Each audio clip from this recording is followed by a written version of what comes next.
नमस्कार, मी प्रोफेसर प्रफुल्ल चोर गोष्ट पैसा पाण्याची या आपल्या यूट्यूब चॅनलमध्ये आपल्या सर्वांचे स्वागत करतो. आपण सर्वजण नोकरी करतो, उद्योगधंदा करतो, कोणी शेती करतं आणि कुठल्या ना कुठल्या माध्यमातून पैसा हा कमवत असतो. कारण या जगात ज्याच्याकडे पैसा आहे त्यालाच किंमत आहे आणि तो पैसा आपल्याला श्रीमंत बनवत असतो. तर आजच्या व्हिडिओच्या माध्यमातून आपण खरा श्रीमंत कोण हे पाहणार आहोत. चला तर मग सुरू करूया. आज माझ्याकडे हे एक पुस्तक आहे आणि या पुस्तकाचे नाव आहे गोष्ट पैसा पाण्याची आणि याचे लेखक आहेत प्रफुल्ल वानखडे. आर्थिक नियोजन या विषयातील मराठीतील हे एक उत्तम पुस्तक आहे आणि प्रत्येक महाराष्ट्रीयन माणसाने हे पुस्तक वाचलेच पाहिजे. हे पुस्तक Amazonवर अवेलेबल आहे, त्याची लिंक मी डिस्क्रिप्शन बॉक्समध्ये देणार आहे. तर या पुस्तकातील एक गोष्ट खरी श्रीमंती ही आज आपण पाहणार आहोत. लेखकाला बालपणीचे दोन मित्र होते. एकाचे नाव राम आणि दुसऱ्याचे नाव श्याम. राम हा अत्यंत गरीब घरातील होता. त्याचे आई वडील मोलमजुरी करायचे, त्यामुळे त्याने 10वी नंतर ITI करण्याचा निर्णय घेतला. 2 वर्षात त्याचा ITI पूर्ण झाला आणि त्याला एका खाजगी कंपनीत 10 ते 12 हजार पगाराची नोकरी लागली. त्यानंतर त्याचे लग्नही अत्यंत कमी वयात झाले, पण त्यांनी लग्नाला अत्यंत कमी खर्च केला. त्याने कोर्ट मॅरेज पद्धतीने लग्न केले आणि त्याचा लग्नाच्या खर्चात जो बचत झाली तो त्याच्या सासऱ्याने त्याच्या मुलीच्या नावावर FDच्या स्वरूपात जमा केला. म्हणजे त्याची बचत ही बऱ्यापैकी होती.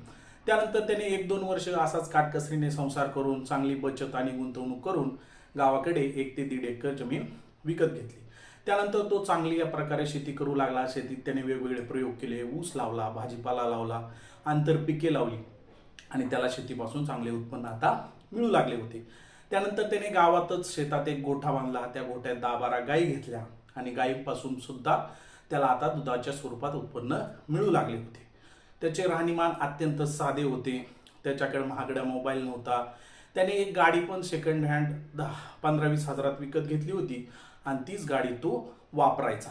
पण त्याचा संसार अत्यंत काटकसरीने होता. तो बचत करायचा, ती चांगल्या प्रकारे गुंतवणूक करायचा. त्याने हळूहळू 4-5 वर्षात पुण्यामध्ये एक फ्लॅट सुद्धा गुंतवणुकीतून विकत घेतला होता. तो फ्लॅट आता त्याने भाड्याने दिला होता आणि त्यापासून पण त्याला उत्पन्न सुरू झाले होते. म्हणजे त्याचे उत्पन्न हे अनेक मार्गाने येत होते आणि तो आता आर्थिकदृष्ट्या स्वतंत्र. लेखकाचा दुसरा मित्र राम हा अत्यंत चांगल्या घरातील होता. त्याने 12वी नंतर सायन्स केले आणि त्यानंतर कम्प्युटर इंजिनिअरिंगचे शिक्षण पूर्ण केले. तो अत्यंत हुशार होता. त्याला कॅम्पस प्लेसमेंटमध्ये चांगल्या कंपनीत चांगल्या पगाराची नोकरी लागली. आता IT मध्ये किती पगार आहे हे सर्वांना तुम्हाला माहीत आहे. त्यानंतर त्याने काही दिवस पुणे, नंतर हैदराबाद, नंतर बँगलोर असे कामासाठी वेगवेगळे ठिकाणे चेंज केले आणि शेवटी तो पुण्यामध्ये सेटल झाला. त्यानंतर त्याचे लग्न झाले, पण त्याने लग्न हे अत्यंत चांगल्या पद्धतीने साजरे केले. त्याच्या लग्नाला अनेक खासदार, आमदार, नगरसेवक हे आले होते. भला मोठा मंडप दिलेला होता, चांगले जेवण होते. म्हणजे लग्नात त्याने भरपूर खर्च केला होता. गमतीची गोष्ट म्हणजे तो खर्च एवढा होता की त्याला नंतर हनीमूनला जाण्यासाठी पर्सनल लोन हे काढावं लागले होते. 1 वर्षानंतर त्याला मुलगा झाला. त्या मुलाच्या वाढदिवसासुद्धा त्याने मोठा साजरा केला. त्यानंतर त्याने गावाकडे एक मोठा बंगला बांधला. त्याच्या वास्तुशांतीसाठी सुद्धा भरपूर खर्च केला. त्याचे राहणीमान हे अत्यंत स्टँडर्ड होते. तो महागडी गाड्या वापरायचा, त्यानंतर ब्रँडेड शूज वापरायचा, ब्रँडेड कपडे वापरायचा.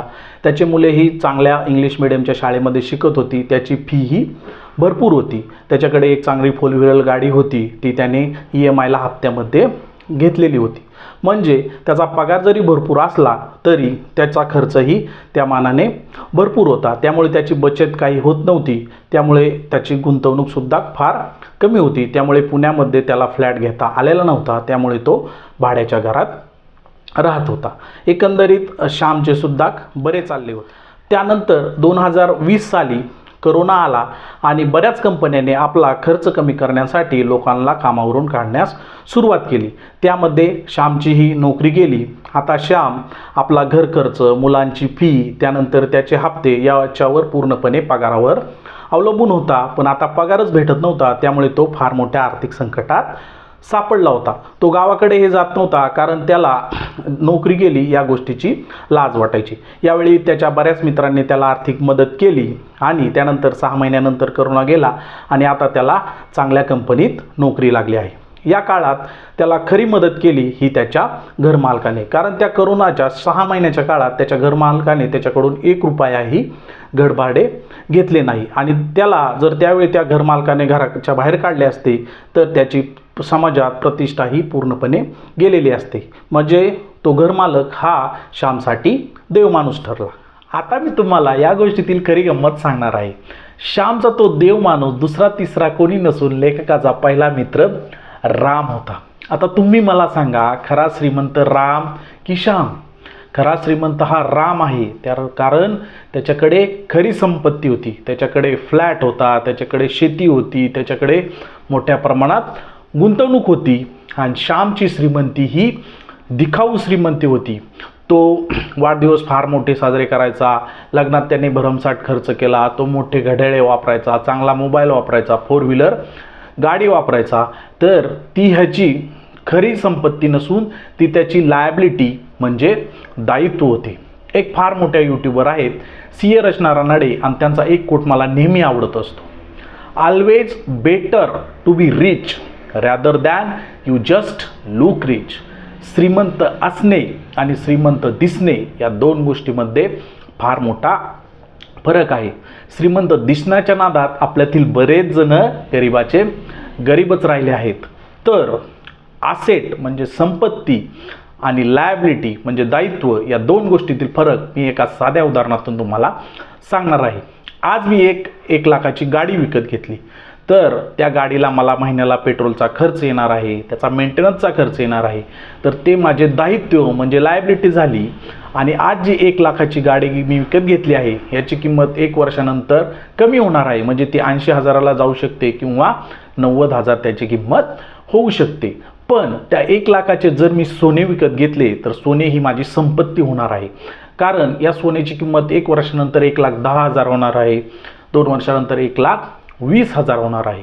तर आयुष्यात जास्तीत जास्त संपत्ती कमवा आणि कमीत कमी ही लायबिलिटी म्हणजे दायित्व कमवा. आयुष्यात एक गोष्ट नेहमी लक्षात ठेवा मित्रांनो, योग्य वेळी केलेली बचत आणि योग्य ठिकाणी केलेली गुंतवणूक हीच तुम्हाला खरी आनंद देणार आहे. क्षणिक सुखासाठी आपण वाढदिवस मोठे साजरे करतो, लग्नात भरपूर खर्च करतो, गरज नसताना मोबाईल फोन विकत घेतो, गरज नसताना मोठी गाडी विकत घेतो.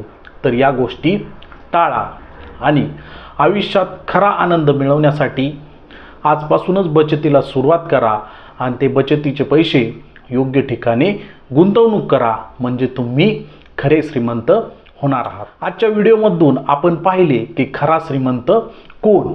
व्हिडिओ आवडल्यास लाईक करा, तो आपला मित्रपरिवार नातेवाईक यांच्यात शेअर करा आणि आपल्या चॅनलवर तुम्ही प्रथम आला असाल तर चॅनलला सबस्क्राईब जरूर करा.